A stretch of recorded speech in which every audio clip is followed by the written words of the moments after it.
concerned about it. So I have two different kind of parlays going. Here's the big one.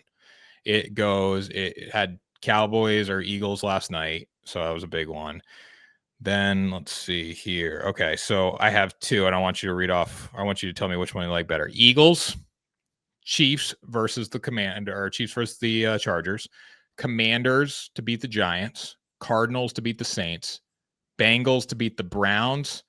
Broncos to beat the Titans. Ravens to beat the Bills. That is plus 2,252 boosted. That's really good odds. I thought you were going to go much lower than that. I like that. And then I also have another one, Eagles, Chargers plus 10.5. So both the games between these two teams were really close. I did an alternate line there. Bucks money line, Ravens money line, and that is plus 424. Who are the Bucks playing again? Bucks are on the road against the Falcons. I like the first one better. Think you got some great odds for that. Second one's still good. Yeah, I mean, I still like the Falcons, or I still like the Buccaneers on the road against the Falcons, but obviously that's going to be a tight game. I did that more so because that's a game I'm going to be watching, but I feel pretty good about him. This game tonight, though, between the Chiefs and the Chargers, I think is going to be a slugfest. I think it's going to be really close. I think, if anything, the Chiefs pull it out late, but I'm not confident in Kansas City tonight, and I just don't know why.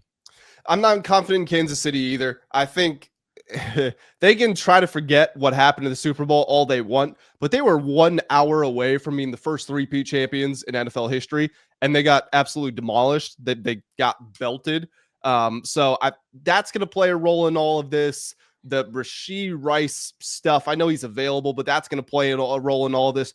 They haven't really upgraded the defense, and they have talent there, don't get me wrong, but it's the same. And if you're not getting better, you're getting worse. Travis Kelce's been their most important offensive player for however long. He's getting old. I don't know about their ability to run the ball. And with the Chargers, like, they're very well coached. You know they're going to be good on defense. You know Justin Herbert is solid, nothing else. And they've actually worked to upgrade the things around him. They dipped into the draft with Joe Alt, built the offensive line last year. This time around, you get a running back with Amari Hampton and Najee Harris. You draft Trey Harris to join with Ladd McConkey. Like, they're building something in the Chargers. I'm high on the Chargers and probably lower than most on the Chiefs, but I do think this is a good spot for the Chargers. I do too. If you're going to get the Chargers, or if you're going to get the Chiefs, it's probably going to be in this game in an international setting. If I had to pick, I'm going to take the Chargers plus the 3. The two teams played really close games last year. I don't love either side of it. If it wasn't a standalone game, I would never be betting it. Yeah, I mean, I probably agree with you on that, the standalone bit of it, but yes, I'm also Chargers plus 3. All right, good. We're on the same side then. Giants versus the Commanders, Grant. Your Washington Commanders, Washington football team, Washington Generals, Washington Presidents, Washington Redskins, whatever name under the sun you want to call them, they play against the Giants. Grant, this is a hammer the Giants plus 5.5 spot. Hammer it. Yeah, see, it's tough for me because I don't know about plus 5.5, plus 6.5. If you could get me to that number, I do like it an awful lot more. Here's the thing, right? I think there's certainly a lot of questions with the Commanders. You know, Terry McLaurin was out for however long. Noah Brown didn't practice basically the entirety of the preseason. Sam Cosby's not going to be playing. Brandon Coleman was injured for a little bit. The Giants, if they're going to try to play man coverage, which they did a lot of last year, if they're going to try that game, I view it as almost a losing battle, because if you don't hold contain, Jaden Daniels is going to tear up man coverage. He's just going to run for 1,000,000 yards. If you keep him in the pocket and force him to throw the ball, Washington might not have the best receivers in the world, but they have different looks they can get to. McLaurin, Noah Brown, Deebo Samuel, now Jalen Lane runs a 4-3. They all do very different things, but that means you can hunt for different looks there. On the flip side of this, as great as the Giants' defensive line is, if Abdul Carter, if Brian Burns, if they rip through the offensive line, they go for the sack and they don't get it, well, now you've just directed Jaden Daniels where to run the ball to. With the flip side of all this being said, Malik Neighbors is a total game changer. Russell Wilson still got the deep ball on him.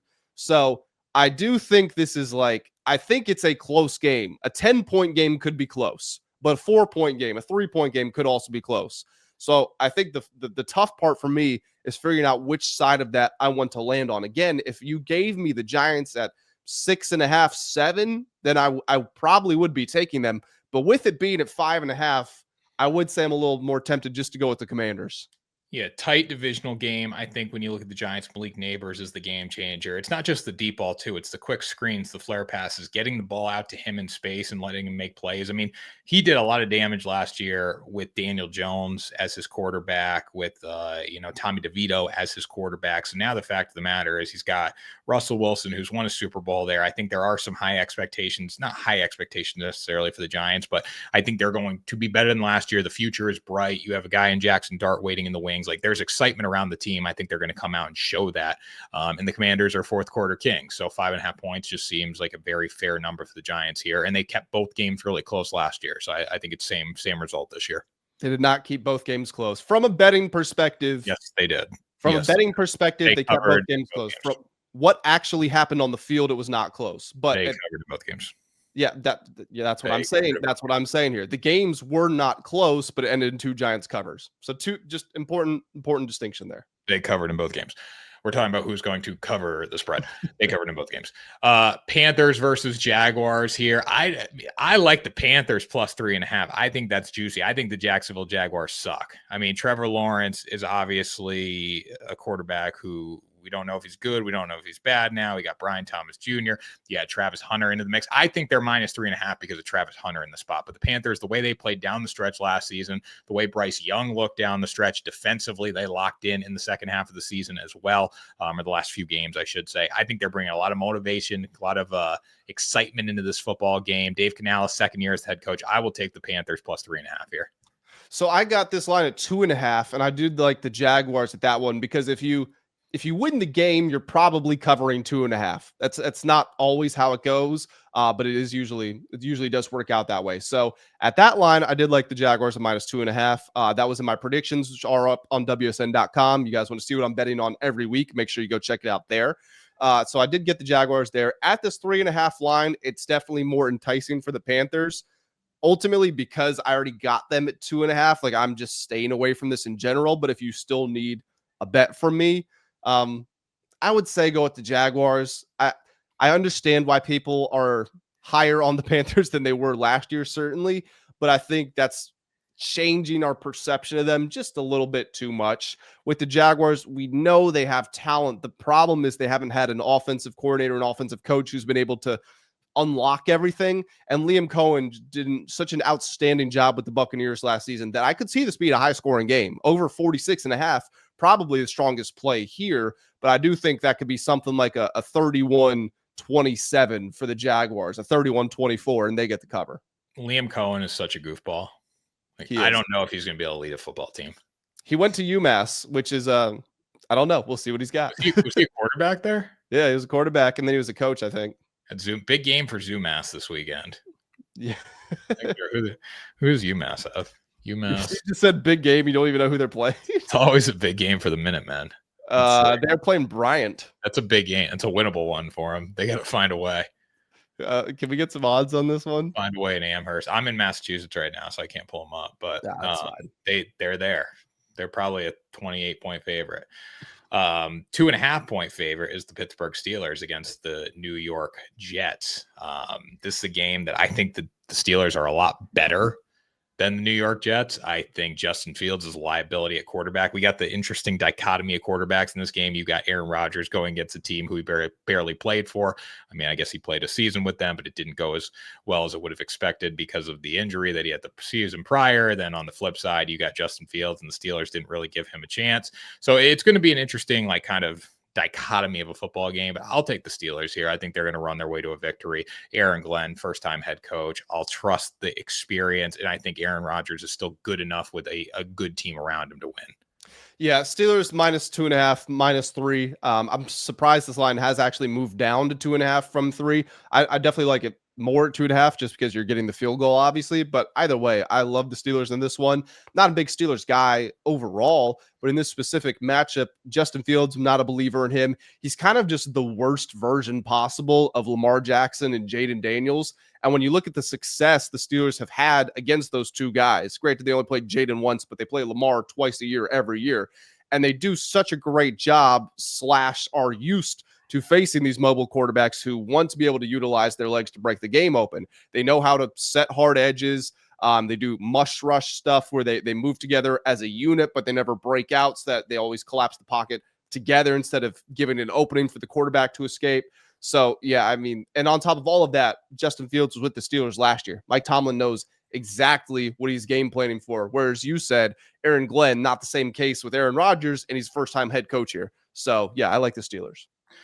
Raiders versus Patriots. As much as I want to see the Patriots minus 2.5 in this game, I do think the Raiders are going to find a way to pull through. I think Boston sports lately has just been about high expectations that don't necessarily come through. And I think that's going to be the case once again for this Patriots team. I love Drake May. I think the turnovers are an issue with him. I think the Patriots defense is going to be really good. So I would probably lean on the under 43.5, especially if the Raiders decide to run the ball with Ashton Jeanty. But this one comes down to which quarterback's going to make more plays. I think it's Geno Smith in this game because I think the Patriots will do a nice job against Ashton Jeanty. And I want them to win the game, but I just don't believe they're going to do it. So I would take Raiders plus 2.5. What I'm so interested, and it's almost going to make me abandon this game. What I'm so interested to find out is Amari Cooper just retired, and he was going to be the Raiders wide receiver number 2. Now he hasn't been with them for a very long time, obviously. So they went through portions of the offseason and training camp where they were practicing without Amari Cooper. So I want to know, do they just revert to that? How big of a role does that retirement change their game plan? Can they account for it? I think they will. Pete Carroll's a very smart guy who's had tons of experience. At the same time, lots of moving parts, new quarterback, new running back, offensive line movement. So a lot of questions to be answered for both teams, just in the sense that we don't really know what either one's going to look like. We can make all the guesses in the world. We just haven't seen it. So I do think it'll be a tight game. I see why you'd take the under. I would go, what am I doing here? I would go Raiders. Yeah, I would go Raiders plus 2.5. There's a lot of trends that support the Raiders. And again, I don't like it. I'm not going to bet it because I want the Patriots to win the football game. I just don't think they're going to because they're still – it's a team that won, 4 games last year. Yeah, you got a new head coach in there with Mike Vrabel, who I think is going to obviously make them better. The defense is still going to be good. You got Josh McDaniels. It's going to take time, though, and I just don't know if week 1 is a great spot for them. Now, week 1 at home against a team like the Raiders is probably the best opener you're going to find unless you could get a team like the Saints at home, but it's a winnable football game. I just don't think they're going to do it. Speaking of the Saints, you want to go to the Cardinals Saints? Yeah. Why don't you intro this one, Grant?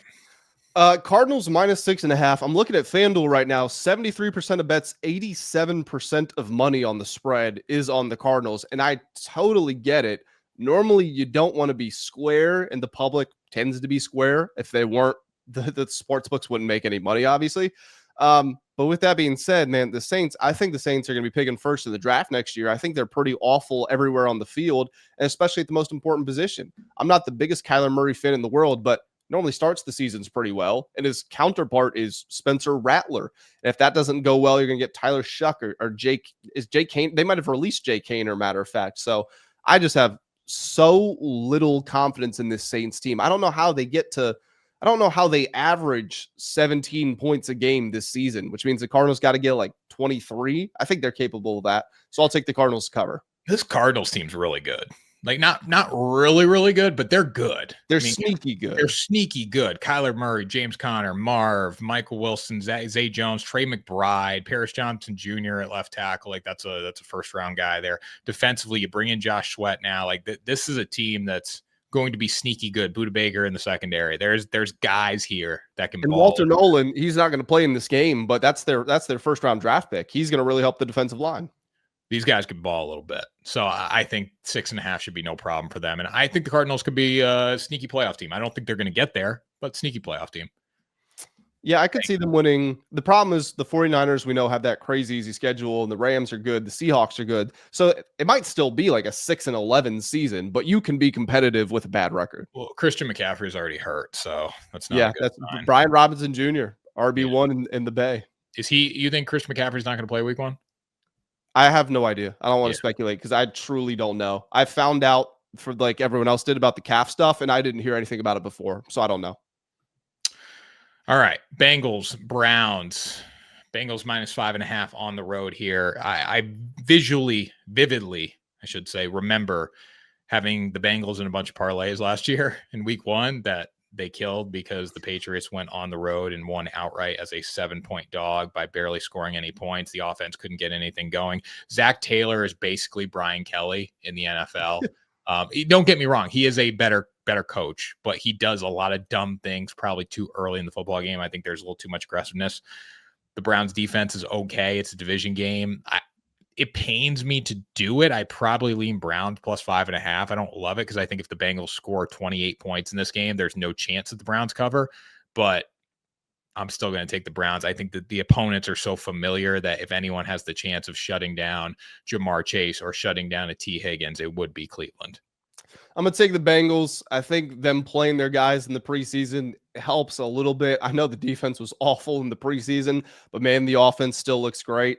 And you just got to get one stop, and you might not even need the stop. Joe Flacco might just throw it to you. So I'll take the Bengals, but definitely not my favorite bet of the year. And I want to do that. I really do, but I can't do it. I've seen these teams play close games a bunch. I know how bad Zach Taylor teams start to open the year. It's hard for me to take it, but I want to. Dolphins versus Colts. The Colts are sneaky good too. Like, can I just say that? They're a sneaky good offense. I know you have Daniel Jones, but you are still a sneaky good offense. Would you agree with that? Here's the thing. Daniel Jones is not a good quarterback, but he wasn't a good quarterback when the Giants won 11 games or whatever was, and Dable won coach of the year, right?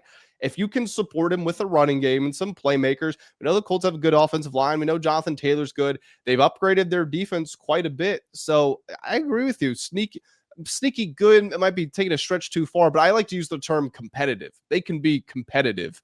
So I think they have a great chance to beat the Dolphins in this game. Well, there's a lot of people out there that are saying the Dolphins, like, why are they underdogs? You got Tua coming back. You got Tyreek. You have a great offensive mind. You have Jalen Waddle. Well, I'll give you a few reasons. Jonathan Taylor, Michael Pittman, Josh Downs, Alex Pierce, Tyler Warren, a strong offensive line and an upgraded defense at home.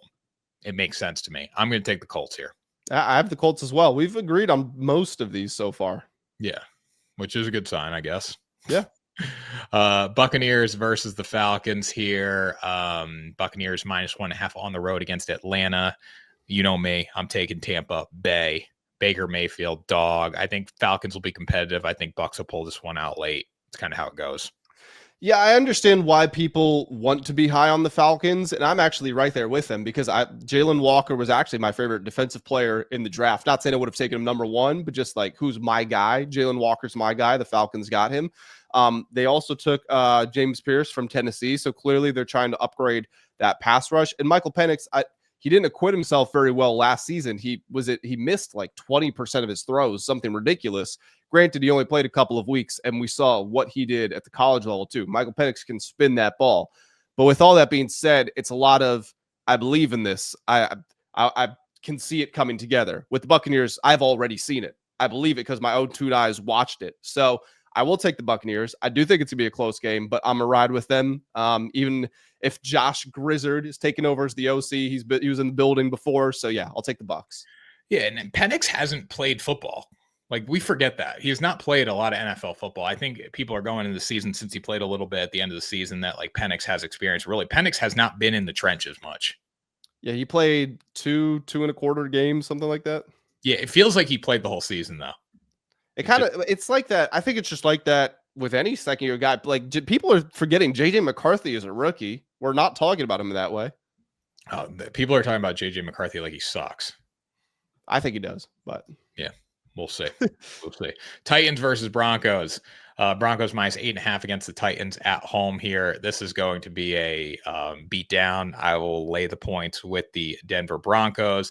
The Titans are going to struggle a lot this year. I'm excited to see Cam Ward play. I think he's going to be in for a rude awakening against a legitimate NFL defense in week 1 now. So I'll take the 8.5, or I'll lay the 8.5.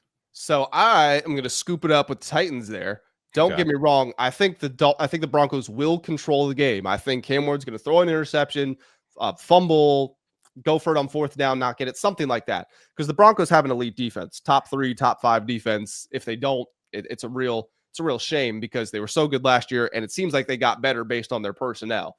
That being said, Cam Ward does have this never say die attitude. He's going to take risks. And when when you think back to what he had at Miami, he was playing an ACC schedule, and I understand that, but he did. Nobody on his team is actually in the NFL right now. Nobody on that offense, and it was the number one offense in all of college football. So he's used to taking guys who might not be the top pick if you're out on the playground, line them all up, saying, I want him, I want him. He's used to not having those guys and still making it work.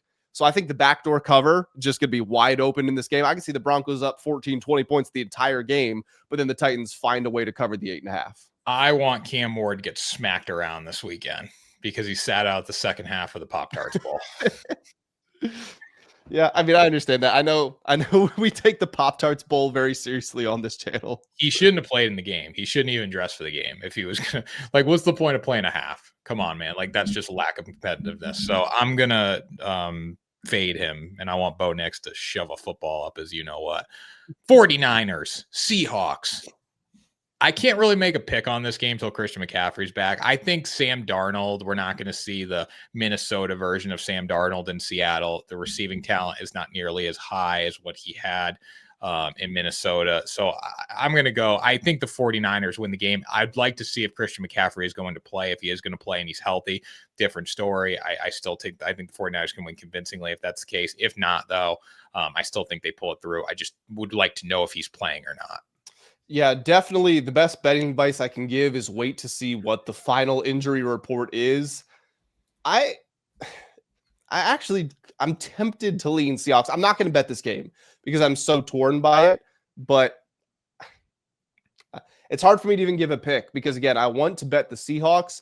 I think it could end up being a mistake, but I also think the Seahawks could surprise a lot of people this year. So I'm almost caught between two minds. So I guess I don't have anything to say here. I'm sorry. I just can't give a pick on this one. All right, moving on. Lions versus Packers. The Lions plus 2.5 on the road against the Green Bay Packers. The Packers are going to get smacked in this football game. Like I can't say it enough. I can't say it convincingly enough that they are going to lose this game. The Lions will go on the road into Lambeau and win the game because if you are the Lions and you're playing outside, you want to play outside early in the season, number one. This line is like adjusting to Micah Parsons. Micah Parsons needs a shot of epidural just to play in the football game. So I really don't think it's going to make much of a difference having him on the field in this one. He really hasn't practiced a ton in the offseason. So I'm going to go with the Detroit Lions. They're the better football team. They're going to win the game. I think all this Micah Parsons deal has done is, first of all, it's completely hamstrung the Packers cap situation. Second of all, it means they're now finally going to realize Jordan Love is not the guy. You've seen the Dolphins make moves like this, only for them to realize that Tua was not the guy. You see this happen in different places around the NFL. The Giants didn't make it with a trade, but they gave Daniel Jones the money to find out that he's not the guy. You see it happen in numerous places. This is about what's going to happen to Green Bay. The Lions, we know what they are. Again, we're so caught up in wanting to see the best of teams that we haven't seen it from yet. Like I was just talking about with the Falcons. Packers have been a good team, sure. But everybody's waiting for Jordan Love to break through to that next level. Everybody's waiting for Micah Parsons to win the Defensive Player of the Year. In this game, we know what the Lions are. And hey, they have Defensive Player of the Year and Aiden Hutchinson on their side. They've been to deep runs in the playoffs 2 years in a row. They have maybe the most talented offense in the NFL. The Lions as underdogs, that's crazy. I'd take them. Yeah. Texans versus Rams here. I'm going to go with another underdog in this game. I'll take the Texans +3 against the Rams. I don't know what Matt Stafford's health is going to be in this game. Like, does he have a massive back problem? Does he not? I don't think anyone knows. I think the Rams have done a really good job covering it up. I think Houston was in a little bit of disappointing season. I know they still won the division last year, but I think they come out year 3 of CJ Stroud's going to look a lot better than year 2. And they could ultimately win this game outright, but I like the +3. Yeah, I also have them at +3. I think something that's just so easily forgotten, and I don't understand why, is the Texans have an elite defense. I think it's just because CJ Stroud dominates so many headlines. And sure, I understand the concerns about the offensive line and I think Christian Kirk's the receiver who's not going to be playing in this game.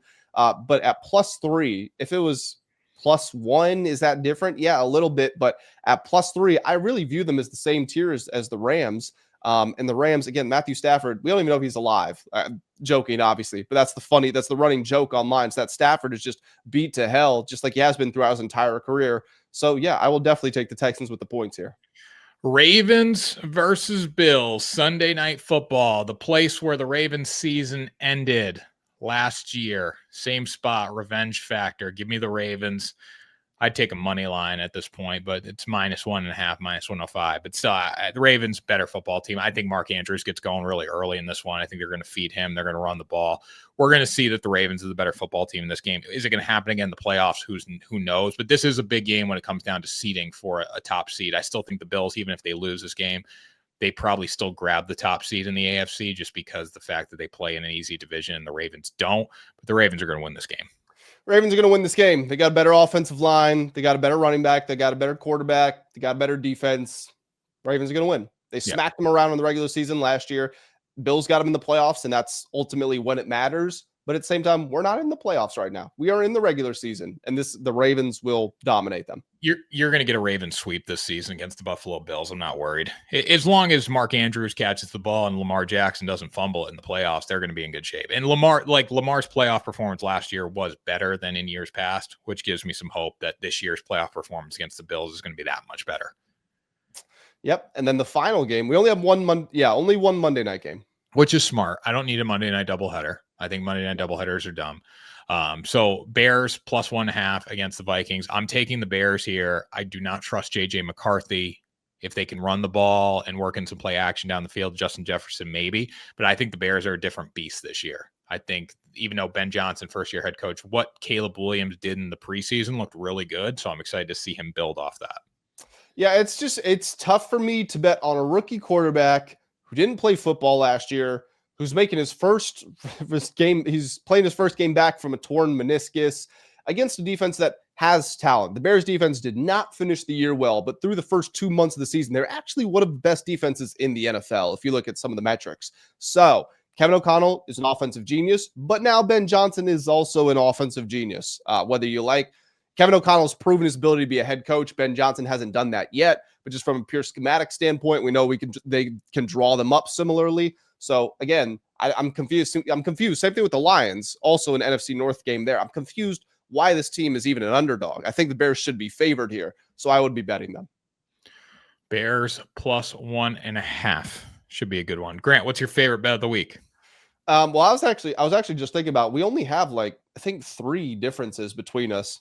My favorite bet, I'm just looking at the board real quick. My favorite bet is probably Steelers -2.5. My favorite bet, Giants +5.5. I've told you I'm gonna be at that game, right? Yeah, I said that at the start of the show. Yeah, that'll be fun. It'll be cool. Yeah, first time seeing really the new era of Commanders football. The last game I went to was Eagles Commanders with Sam Howell when I think they went into overtime. It was like 41-34. That was a great game. Field goals, Eagles won a field goal at the end, right? I don't remember how they won it in overtime. I think that's the game. Sam Howell threw a touchdown with no time remaining to tie it and send it to overtime. So yeah, it was a great game. Anyways, Grant, that was Ride the Line, the greatest podcast in sports betting entertainment. Make sure you guys subscribe to the podcast, share the podcast, check out WSN.com, the World Sports Network, link down in the description below, or just search it. And Grant, why don't you take us out of here? That's going to do it for this episode of Ride the Line, guys. Make sure you hit the like button if you did enjoy this. Hit the subscribe button as well. Go to the comment section. Leave us your thoughts on everything that we said in this video. And we will catch you all in the next episode of Ride the Line.